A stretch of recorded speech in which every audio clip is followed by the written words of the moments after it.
சற்று முன் கிடைக்கப்பெற்ற மிக மிக முக்கியமான செய்தி ஒன்று வெளியாகியிருக்கு. துணை முதல்வர் உதயநிதி ஸ்டாலினின் பதவி பறிப்பா? சற்று முன் பரபரப்பு. மறக்காம இந்த வீடியோக்கு ஒரு லைக் பண்ணிட்டு நம்ம சேனலுக்கு சப்ஸ்கிரைப் பண்ணி வச்சுக்கோங்க. தொடர்ந்து பார்த்தீங்கன்னா 2 முறை நாடாளுமன்ற உறுப்பினராக சிதம்பரம் தொகுதியில் வெற்றி பெற்ற விடுதலை சிறுத்தை கட்சியின் தலைவர் தொல் திருமாவளவன் இந்த முறை சட்டமன்ற தேர்தலில் காட்டுமன்னார்குடியில் போட்டியிட இருக்கார். இந்நிலையில் நாடாளுமன்ற உறுப்பினராக இருக்கும் தொல் திருமாவளவன் எதற்காக சட்டமன்ற தேர்தலில் போட்டியிட வேண்டும்?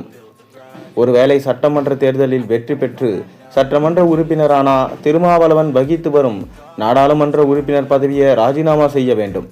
இப்படி ஒரு சூழல்ல அவர் கட்சியை சேர்ந்த பலருக்கு சீட் கேட்டு போராடி வரும் நிலையில் அவர்களில் ஒருவருக்கு திருமாவளவன் வாய்ப்பு கொடுக்கலாம் என்கின்ற கேள்விக்கு பின்னணியில திருமாவின் அரசியல் நகர்வுகள் என்பது குறித்த தகவல் வெளியாயிருக்கு.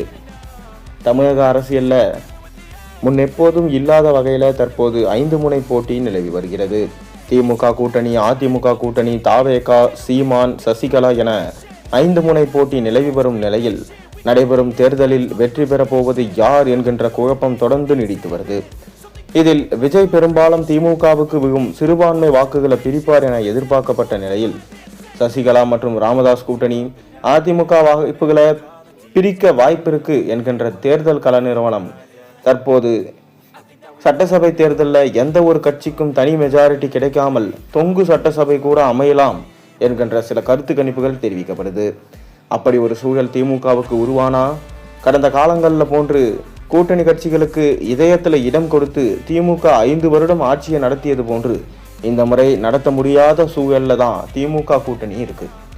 இந்நிலையில அப்படி தொங்கு சட்டசபை அமைந்தா துணை முதல்வர் பதவியை நாம பெற்றுக்கொள்ளலாம் என்கின்ற முடிவுல தான் இருக்காராம் திருமாவளவன். அதனால தான் சட்டசபை தேர்தலில் இறங்க முடிவு செஞ்சிருக்கிறதா தகவல்கள் வெளியாயிருக்கு. காட்டுமன்னார் கோவிலில் போட்டியிடும் திருமாவளவன் கடந்த 2016ஆம் ஆண்டு நடைபெற்ற இதே தொகுதியில் போட்டியிட்டு வெறும் 87 வாக்குகள் வித்தியாசத்தில் நூல் இழையில தோல்வியை தழுவினார்.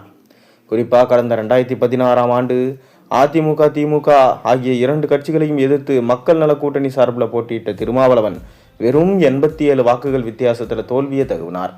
இந்த முறை சுமார் 10 வருடங்களுக்கு பின்பு அதே காட்டுமன்னார் கோவில் தொகுதியில் போட்டியிடும் திருமாவளவன் வெற்றி வாய்ப்பு என்பது மிக பிரகாசமாக இருப்பது அந்த தொகுதி பார்க்க முடிகிறது. இதற்கிடையில தான் விசிக sitting MLA Aloor Shanavas மற்றும் பாலாஜி ஆகியோருக்கு இம்முறை மீண்டும் விசிகாவில் சட்டமன்ற தேர்தலில் போட்டியிட சீட் வழங்கப்படலையாம். இதற்கு பின்னாலும் திருமாவின் அரசியல் கணக்கு இருக்கு என்று சொல்லப்படுகிறது. மேலும் இது உதயநிதி ஸ்டாலினின் துணை முதல்வர் பதவிக்கு ஆபத்து ஏற்படும் என்கின்ற கணிப்பும் தற்போது போடப்பட்டிருக்கு.